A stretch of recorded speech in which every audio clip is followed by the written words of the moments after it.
Bonjour à tous, bienvenue sur Fan de Couteaux. Aujourd'hui, nous allons voir ensemble les grandes différences qu'il y a entre un Nakiri et ici un Guito, autrement appelé couteau de chef. Juste avant de commencer cette petite comparaison, deux, trois petites choses à vous dire comme d'habitude, c'est la seule manière que j'ai de communiquer avec vous, donc j'en parle maintenant. Pour ceux qui sont abonnés à ma page Instagram, je vous mets le lien dans la barre de description, vous le savez, je suis grave à la bourre dans mes vidéos YouTube. Je poste parfois, souvent, des photos de couteaux et on me demande, et la vidéo, les vidéos arrivent. Rassurez-vous, il y aura bien le Asticus, il y aura bien le Texel de chez Bestech, il y aura bien les deux SOG en vidéo. D'ailleurs, je viens de poster aujourd'hui une petite exclusivité fan de couteaux dont je suis pas peu fier, donc allez voir ma page Instagram si ça vous intéresse et découvrir ce magnifique couteau qui devrait sortir pour les précommandes en tout cas fin juillet. Je vous en dis plus dès que j'en sais plus. Autre chose, nous sommes en début de mois, donc du coup je participerai à la fin de la vidéo comme je fais d'habitude au tirage au sort des gagnants Tipeee. Pour cette comparaison, j'ai pris deux couteaux de la même marque, ici deux couteaux de la marque Shanzhou, mais j'aurais pu prendre deux couteaux de la marque Global, ici le Nakiri, ici le couteau de chef. J'ai envie de dire, peu importe la marque de couteau, ici ce qui nous intéresse c'est surtout la forme de la lame et la forme du couteau. Pourquoi j'ai pris de Shanzhou? Je leur dois ce petit coup de pub. Je m'étais inscrit sur Instagram pour tenter de gagner, enfin voilà, on pouvait, ils vous envoyaient une pierre, fallait faire une vidéo, enfin bref, ils m'ont envoyé la pierre et ils m'ont envoyé le couteau en même temps. Donc bah voilà, c'est sympa de leur part, donc je leur, voilà, c'est pour ça qu'aujourd'hui je vais utiliser ces couteaux-ci. Ils seront contents. Après la pierre, comme je vous dis que je suis grave à la bourre dans les vidéos, donc je vais faire une vidéo bien évidemment sur cette pierre. C'est un petit coffret qui coûte 39 € je crois, de mémoire c'est 39 €. Honnêtement c'est hyper qualitatif, vous avez un coffret en bois, la pierre adressée, le petit guide pour affûter. D'ailleurs c'est pour ça que j'en parle aujourd'hui, c'est que je vous ferai la démo avec ce guide. On me pose parfois la question, est-ce que le guide est efficace quand on commence l'affûtage pour pas se foirer ou se rater lors de l'affûtage? Donc je ferai la démo, la petite pierre adressée et ces deux pierres. Encore une fois, le problème avec ces pierres made in China, c'est qu'on n'est pas vraiment sur du 5000, enfin voilà, c'est un peu plus grossier que du vrai 5000. Celle-ci a l'air comme ça au toucher assez lisse, donc on verra si elle arrive à avoir un résultat miroir, au poli en tout cas, avec cette pierre 5000, mais voilà, je leur devais ce petit coup de pub, hein, c'est le juste retour des choses. Ils n'étaient pas obligés de m'envoyer ce couteau-ci en même temps. Ils l'ont fait, ça me permet aujourd'hui de parler d'un Nakiri et d'un couteau de chef. Tout de suite, ce qu'on voit comme grosse différence, bien évidemment, ça va être sur la forme de la lame. Ici, on a l'impression qu'ils ont enlevé un bout. Je vous avouerai, quand on reçoit le couteau, et c'est un peu la pression qu'on a sur certains Nakiri qui se terminent vraiment très droit. Ici, le Nakiri sur le global est moins abrupt, ici on n'est pas sur un angle de 90. Mais on a l'impression qu'ils ont bouffé un bout du couteau. En fait, la grosse différence qu'il va y avoir, c'est surtout dans la forme du tranchant. Ici, on est sur un tranchant qui est quasiment plat, alors que sur un couteau de chef, on va être sur un tranchant avec du ventre, ici avec du belly, et du coup, on va pas être sur la même coupe et la même façon de couper ou de tailler. Ici, on est clairement sur un couteau à légumes. Après, s'il ne devait en rester qu'un, je choisirais un couteau de chef qui est, à mon sens, plus polyvalent. C'est-à-dire qu'il est bon pour tout. Celui-ci est meilleur pour couper du légume, mais vous allez voir sur de la viande et tout, c'est pas forcément très adapté. Donc si vous aimez travailler le légume, si vous aimez couper du légume, et si vous aimez chopper, je vous montre tout de suite après, c'est un Nakiri qu'il vous faut. Ici, celui-ci, il va être plus dans la tradition française, donc dans émincer, dans slicer, des coupes en tirant, alors que celui-ci, vous voyez, on n'a pas de belly, on n'a pas de ventre, il est vraiment fait pour du chopping. Je vous montre ce que j'entends par chopper. Chopper, c'est ça.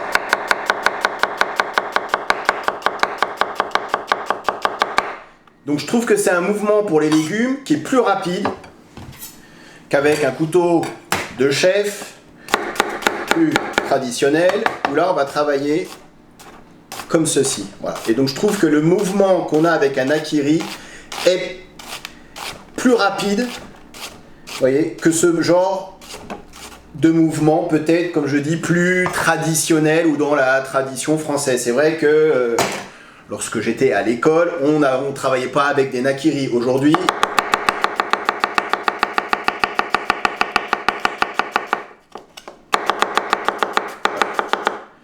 c'est devenu peut-être un petit peu plus à la mode, et c'est vrai que pour tailler du légume, pour couper du légume, c'est beaucoup plus rapide, c'est plus efficace. Je dis pas qu'avec celui-ci, on peut pas faire le même type de coupe, on peut. Maintenant, vous avez remarqué qu'on est sur une lame sur les Nakiri qui va être un petit peu plus courte que sur un couteau de chef, donc il va être plus maniable, c'est aussi plus safe, moins dangereux puisque vous n'êtes pas sur une pointe comme ici où on pourra éventuellement, si on ne fait pas gaffe, se planter le couteau dans la main. Donc ça aussi c'est un truc à savoir, c'est qu'avec ce genre de couteau, bah voilà, c'est pas pointu. Donc ça permet vraiment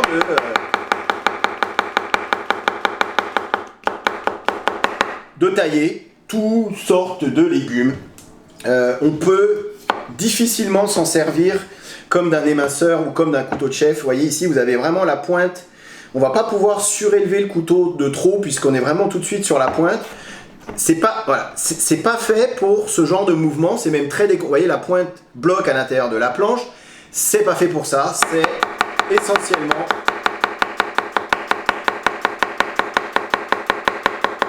pour du chopping. Et le fait que le tranchant soit plat sur quasiment toute la longueur de la lame, ça vous permet vraiment de couper tous les aliments. Même là, si vous voyez ici, c'est pas tout à fait coupé. Donc je vais recommencer.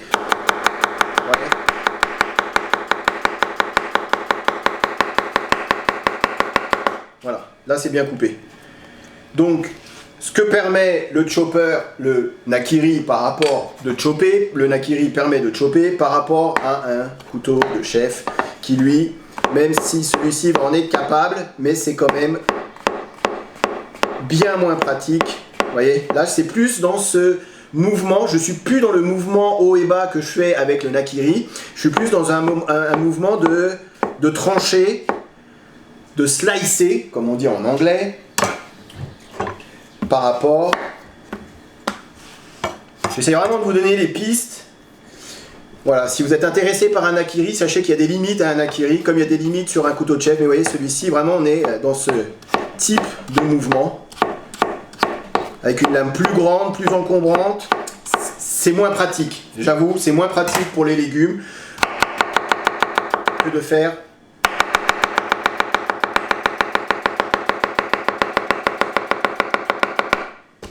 ce genre de mouvement.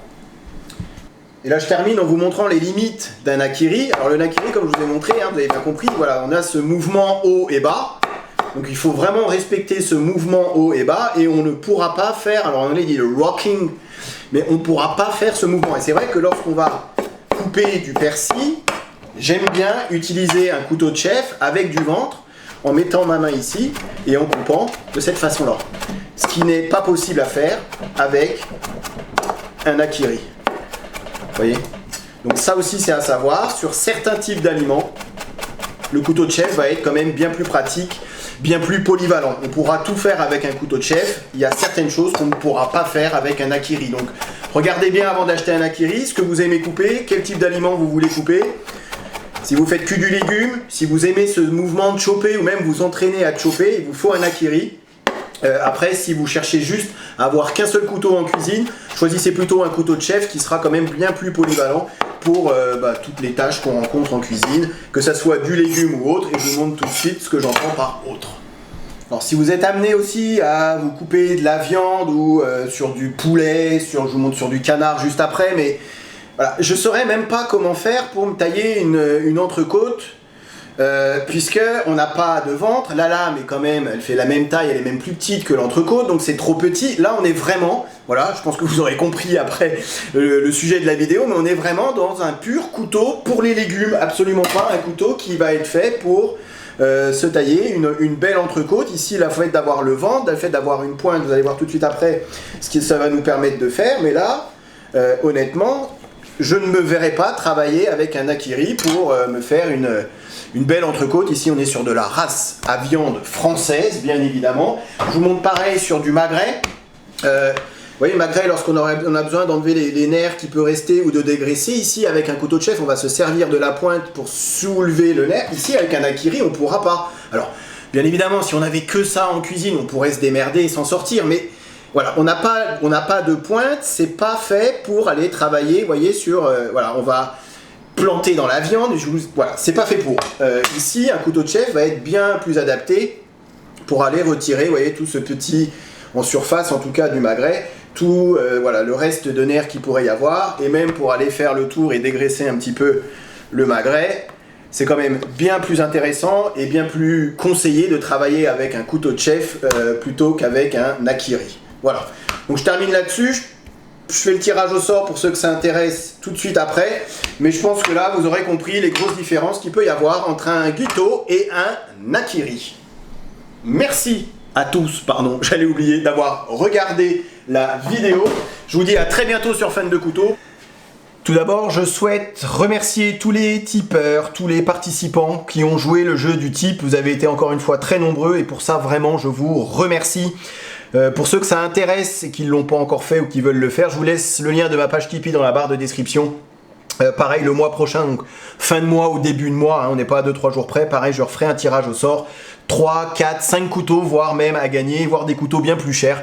Je vous laisse découvrir ça pour le mois prochain. Ce mois-ci, il y a un Quebec que je vous avais déjà présenté sur la chaîne, qui n'a servi que pour la vidéo. Donc celui-ci est à gagner. Le côté que je vous avais montré, couteau que j'ai affûté, donc celui qui se coupera avec, c'est pas de ma faute. Donc celui-là, comme chose promis, chose due, je vous le fais gagner. Et un Tangram Vector.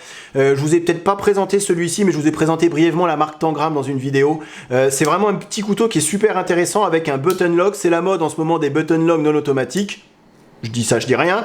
Mais vous voyez, ça marche super bien. Tangram, ça va devenir collector puisque c'était la marque budget de chez Kizer, mais qui n'a pas vraiment eu beaucoup de succès. Je ne sais pas trop pourquoi. C'était pourtant, voilà, c'était pas si mal que ça. Donc voilà, celui 1, en tout cas, aura le plaisir de découvrir cette marque ou découvrir le Vector en particulier. Je vais tirer au sort, puisqu'ici, je vous ai tous mis, tous ceux qui avaient donné 10 € ou plus. Comme d'habitude, je n'ai aucun intérêt à faire gagner l'un plutôt que l'autre, vu que je ne vous connais pas. En tout cas, je vous remercie. Si je pouvais vous faire gagner un couteau à chacun, je le ferais. Mais malheureusement, ce n'est pas le cas. Alors, j'y vais. Le premier gagne le Quebec, j'y vais dans ce sens. Alors, c'est Christophe D. Je t'envoie le Quebec. Bien évidemment, je prends contact avec toi aujourd'hui ou demain, hein, par mail. Tu me confirmes ton adresse et je t'envoie le couteau. Tu me mettras un petit mot sur Tipeee comme quoi tu l'as bien reçu. Les autres ont bien reçu le couteau. Ceux du mois d'avant, je voulais dire. Allez, hop. Marc M. Tu gagnes. J'espère que tu fais la cuisine, Marc. En tout cas, va falloir t'y mettre. Puisque tu gagnes le couteau de cuisine. Et le dernier, Quentin C. Je t'envoie le Vector. Voilà, je vous dis merci d'avoir regardé la vidéo. Merci d'avoir participé à Tipeee. Et à très bientôt sur Fan de Couteaux. Salut!